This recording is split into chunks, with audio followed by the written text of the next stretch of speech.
امام ابو داؤد رحمۃ اللہ علیہ جو حدیث کے بہت بڑے امام ہیں، انہوں نے وہ فرماتے ہیں کہ میں نے نبی کریم صلی اللہ تعالی علیہ وسلم کی 5 لاکھ حدیثیں حاصل کی، اور ان میں سے انتخاب کر کے چن کر کے اپنی کتاب سنن ابو داؤد کے اندر 4800 حدیثیں شامل کر کے امت کے سامنے پیش کیا۔ اور پھر فرماتے ہیں کہ تمام ذخیرہ حدیث کا خلاصہ 4 حدیثوں میں آتا ہے۔ ان 4 میں ایک یہ بھی شمار کی گئی ہے من حسن اسلام المرء ترکہ ما لا یعنی، اور فرماتے ہیں یکفی الانسان لدینہ منہا 4 احادیث، ایک انسان کے دیندار بننے کے لیے یہ 4 حدیثیں کیا ہیں؟ کافی ہیں۔ گویا دینداری موقوف ہے کائی کے اوپر؟ ان 4 کے اوپر۔ اس میں ایک یہ بھی ہے کہ آدمی لایانی چیزوں کو چھوڑ دے۔ لایانی کا مطلب جیسا کہ میں نے بتلایا، جس میں نہ تو دنیا کا فائدہ ہو نہ دین کا۔ ایک مومن کو اللہ تبارک و تعالیٰ نے دنیا میں کیوں بھیجا؟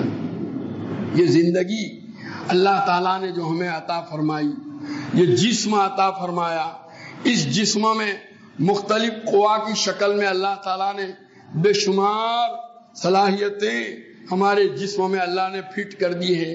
دیکھنے کے لیے آنکھیں عطا فرمائی، سننے کے لیے کان دیے، بولنے کے لیے زبان دی، سونگھنے کے لیے ناک دی، سوچنے اور سمجھنے کے لیے دل و دماغ عطا فرمایا، پکڑنے کے لیے ہاتھ دیے، چلنے پھرنے کے لیے پاؤں دیے، اور پتہ نہیں کیا کیا ہمارے جسموں میں اللہ تبارک تعالیٰ نے فٹ کیا ہے۔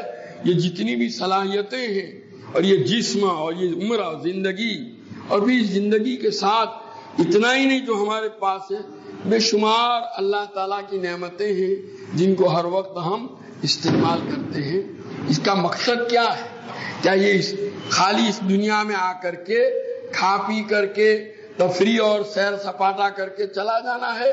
آگے کوئی دوسرا کوئی حساب کتاب نہیں ہے، آگے کوئی دوسری زندگی آنے والی نہیں ہے جہاں کوئی حساب دینا ہو۔ ایک مومن کے ایمان کا تقاضا یہ ہے کہ وہ سوچے کہ ہمارا ایمان ہم کو یہ بتلاتا ہے کہ ہم اس وقت جس زندگی کو گزار رہے ہیں یہی زندگی نہیں ہے، یہ تو ایک گویا آخرت کی جو اصلی زندگی ہے اس کے لیے تیاری کے واسطے ہمیں دی گئی ہے۔ یہ تو گویا دنیا آخرت کی کھیتی ہے، دنیا کی زندگی اس لیے عطا کی گئی کہ آخرت کی زندگی کے لیے ہمیں تیاری کرنے کا موقع ملے۔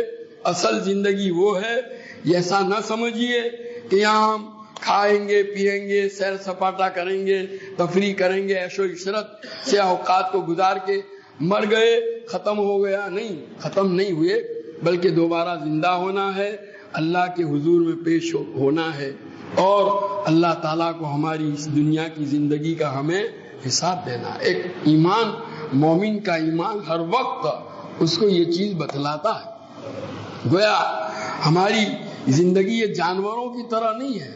جانوروں کا معاملہ تو ایسا ہے کہ ان کے لیے آخرت کی کوئی دوسری زندگی نہیں، ویسے ان کو بھی اللہ تعالیٰ دوبارہ پیدا کریں گے اور ان کے آپس کے حقوق کی ادائیگی کروائیں گے، اور پھر ان کو کہا جائے گا کنو ترابا، کہ مٹی ہو جاؤ، ختم ہو جائیں گے۔ اس وقت کفار جنہوں نے دنیا میں ایمان جو ہے نہیں لائے تھے وہ تمنا کریں گے کاش یا لیتنی کنتو ترابا، کاش میں بھی اسی طرح ہو جاتا، لیکن ایسا نہیں ہوگا۔ تو بہرحال اللہ تعالیٰ نے ہمیں یہ جو زندگی عطا فرمائی ہے، واقعہ یہ ہے کہ بامقصد زندگی